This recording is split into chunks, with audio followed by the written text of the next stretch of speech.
Behind the Line Extra for your Saturday, November 30th, 2019. I am your host, KC. Follow me on Twitter at KC_BTL84.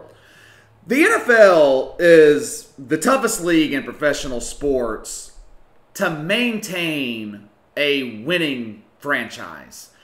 In the NBA, if you draft or sign in free agency a superstar level player, you're going to be in the playoff hunt through the length of their contract, more than likely. A player like Kawhi Leonard can transform a team overnight. He took a Toronto team that was struggling to make it out of the Eastern Conference to an NBA championship in one season. It's not like that in the NFL. The NFL is different. Sure, if you have an elite level quarterback, you have the possibility every season to be in the playoff hunt. But it's not guaranteed like it almost is in the NBA. If you don't have a balanced team in the NFL, if you don't have a defense that can get stops, that can get off the field on third down, you're doomed. Just ask Drew Brees or Phillip Rivers or Aaron Rodgers. Three great quarterbacks that have missed the playoffs throughout their career because they either didn't have a running game or didn't have a defense that could get off the field. Drew Brees went 7-9 3 straight years in New Orleans because they had a record-breaking, awful defense. The window for a franchise in the NFL to compete for a Super Bowl is small. We will never see another dynasty like the New England Patriots. It is highly unlikely that a 20-year run like they've been on will ever happen again. That's a once-in-a-lifetime occurrence. The salary cap is structured to keep every team as equal as possible. That's why you can have a team go 6-10, 4-12 one year, and then be 13-3 the next. Take the Los Angeles Rams, for instance. Jared Goff's rookie season in 2016. The Rams are 4-12. Jeff Fisher's fired. Everybody's thinking that Jared Goff is a bust. They bring in Sean McVay. They make a few tweaks to their personnel. The next season, they're 11-5. They win the NFC West. Last year, 13-3. They're playing in the Super Bowl. But now, in 2019, the window for the Los Angeles Rams appears to be closing. And it's closing in rapid fashion. A series of bad contracts has handcuffed the future of this team. The Rams went all in on several players this offseason, and now it's coming back to bite them in the ass. They decided to commit big money long-term deals to guys like Jared Goff and Todd Gurley a year earlier than they had to. This has turned into a monumental mistake. Gurley is signed through 2023, a $60 million contract with $45 million guaranteed. He's been plagued with injuries. He only has 547 yards this season. 0 games with 100 yards rushing. Hell, he's only had 1 game with over 20 attempts. It hasn't been any better with Jared Goff. He signed through 2024, $134 million contract, $110 million of it guaranteed. 2 big money contracts given to key offensive players, and the Rams have the 14th ranked offense and are sitting at 6-5. Between 5 players, the Rams have a league-high $108.75 million committed. That's over half of their salary cap to 5 players. They've still got 48 other guys to pay with about $80 to $90 million. That is not an easy task. Cooper Kupp, Jared Goff's favorite receiver, is up for an extension. They're not going to have the fucking money to pay him.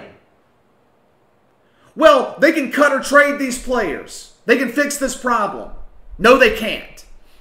If the Rams trade Goff, Gurley, Brandon Cooks, or Aaron Donald, or release them, Donald's producing, so they're not going to get rid of him. But the other 3, if they trade any of the other 3 players, it actually costs them more against their cap than if they just keep them around.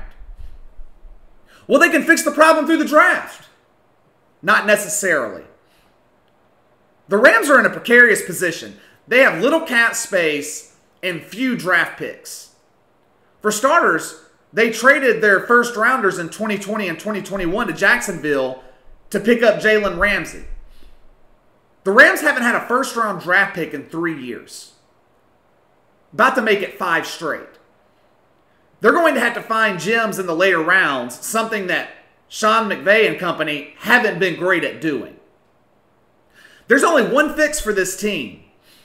They need their star players to play like star players. They need these guys to play up to their contracts. And outside of Aaron Donald, ain't nobody doing that. This offense went from high-powered to without a pulse in a matter of one offseason.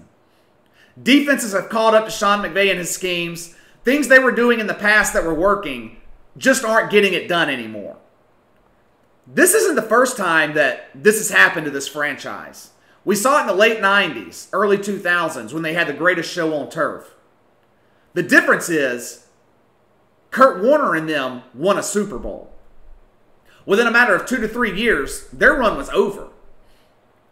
The window for this Rams team is closed. They're not making the playoffs this season. The division's going to be decided between the Seahawks and the Niners. You're going to have to be 11-5 to make the wild card in the NFC. The Rams would have to win out to do that. They've got Arizona twice, Seattle, and they travel to Dallas and San Francisco. You think that this team's going 5-0 through that stretch? The NFL is a feast or famine league. The Rams have went all in the past couple of years, and you can make an argument that it worked. It got them to a Super Bowl. They just choked and lost. And now it appears it's all but over in Los Angeles. All right, Josh Shaw of the Arizona Cardinals was suspended late Friday afternoon for betting on NFL games. Now, you're probably asking, who in the hell is Josh Shaw? I had to ask the same question because I didn't know. He's a cornerback for Arizona. He's a journeyman, 4 teams in 5 years. Roger Goodell suspended him the remainder of this season all the way through the 2020 season. I think that the punishment fits the crime. I mean, I love betting on NFL football. Of all the sports I bet on, the NFL's far and away my favorite. But I'm not playing or coaching in the league. The NFL did an investigation and found that Shaw wasn't impacting his games or the outcome of them, for which I read that he wasn't betting on his own teams. But that's besides the point. If you're playing in the NFL, don't bet on the games. It's that simple. Not a hard concept to grasp. So I have no problem with Goodell's decision. But I find it interesting that he was this harsh on Josh Shaw, but Myles Garrett is only suspended through the rest of the 2019 season. Now, I understand that he's going to meet with Goodell this offseason to find out when he can be reinstated. But we all know that Garrett's not missing the entire 2020 season. I understand that you can't have your players betting on games. I get that. Whether their teams are involved or not, you've got to protect the integrity of the league. As someone who bets a lot of money on NFL games, I don't want the fucking players betting on them too. I don't want fixed games. But Myles Garrett basically attempted murder on Mason Rudolph and is going to end up getting a lighter suspension than someone who's putting side money on games being played by other teams. It doesn't make sense. Josh Shaw wasn't hurting anyone. He just has a gambling problem. If you're willing to risk hundreds of thousands of dollars or millions of dollars to bet on football games, you've got a gambling problem. When the whole situation happened with Myles Garrett, I said that he should be suspended through the 2020 season. You can't try and kill someone on the field and be right back the next season. So if Goodell's going to suspend someone for essentially 21 games for gambling, he's got to do the same with Myles Garrett. All right, let's get to the NFL picks for tomorrow. Big day tomorrow for the NFL. Several games have playoff implications. We've had a good run picking NFL games on this podcast. haven't had a losing week in November, doing much better with the NFL than college, which I told you would be the case before the season started. Let's get to it. Titans at Colts. Current line, Indianapolis -1. Two teams headed in the opposite direction. Titans are winners of 4 of their last 5, while Indy's lost 3 of their last 4. The Colts defense shut down the Titans in their first matchup in Week 2. But that was with Marcus Mariota under center. Ever since Ryan Tannehill became the starter, this is a different offense in Tennessee. The pressure isn't on Derrick Henry in the running game. The Titans now have a viable passing attack. Indy was able to focus only on stopping Henry in the previous matchup, and that will not be the case tomorrow. Colts running back Marlon Mack is going to be out, which is a huge loss for a team that relies on the run. We talked about it last week on this podcast. Indy struggles throwing the ball downfield.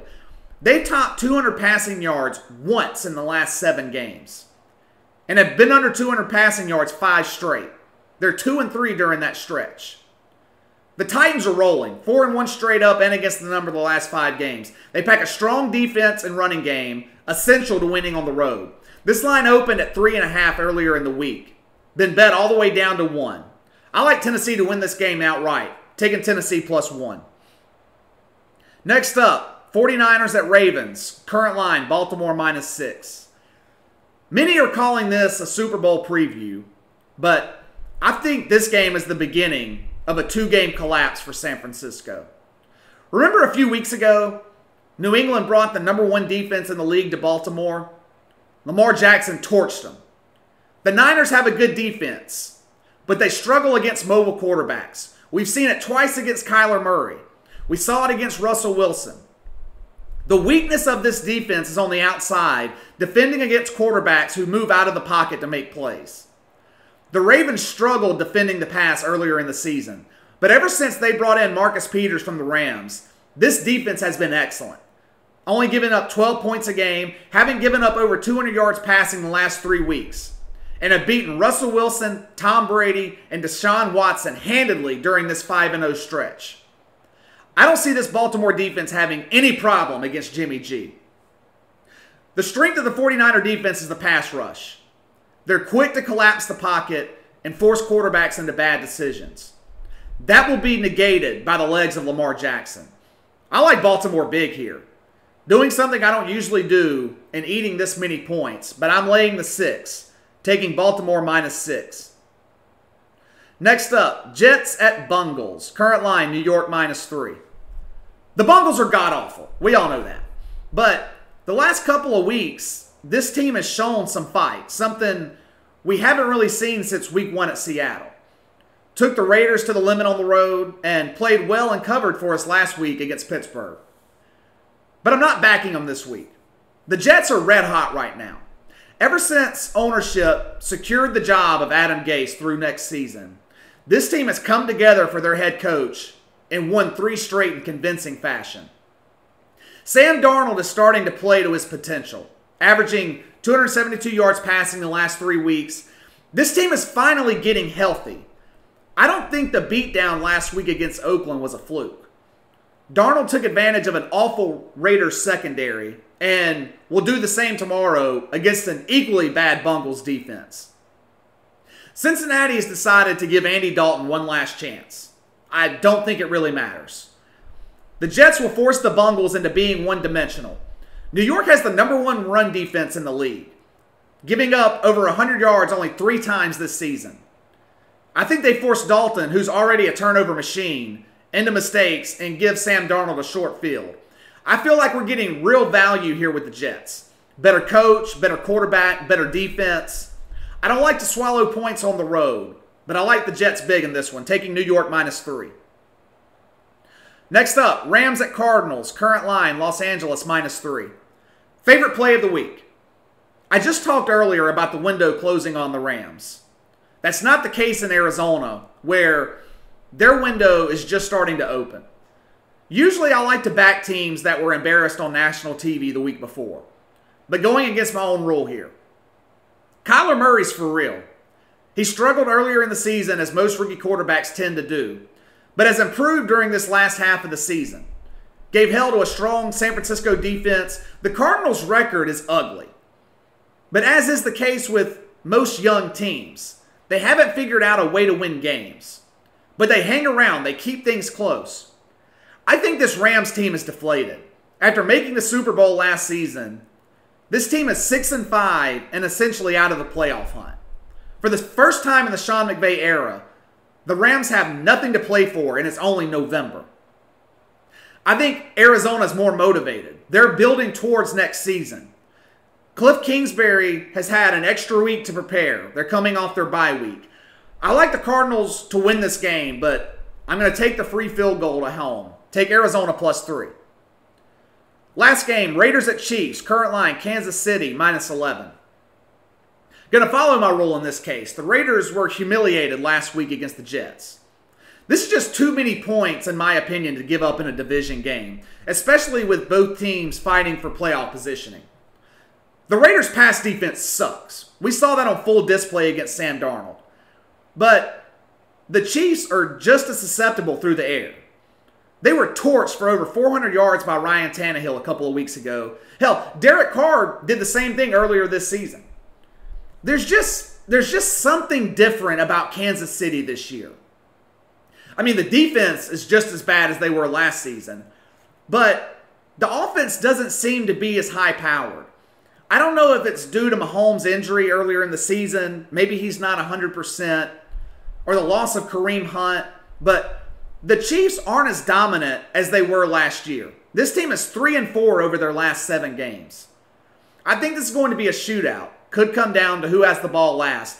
11 points is just way too many against a talented Raiders offense. Taking Oakland +11. All right, to recap, we're on Tennessee +1, Baltimore -6, Jets -3, Cardinals +3, and Oakland +11. All right, that's all for today. I'll be back Tuesday morning to recap the weekend. Hit the like and subscribe button on YouTube. Leave a 5-star rating on iTunes. Leave me a comment with your NFL picks for tomorrow. Follow me on Twitter at KC_BTL84. Enjoy the games this weekend. I'll see you on Tuesday.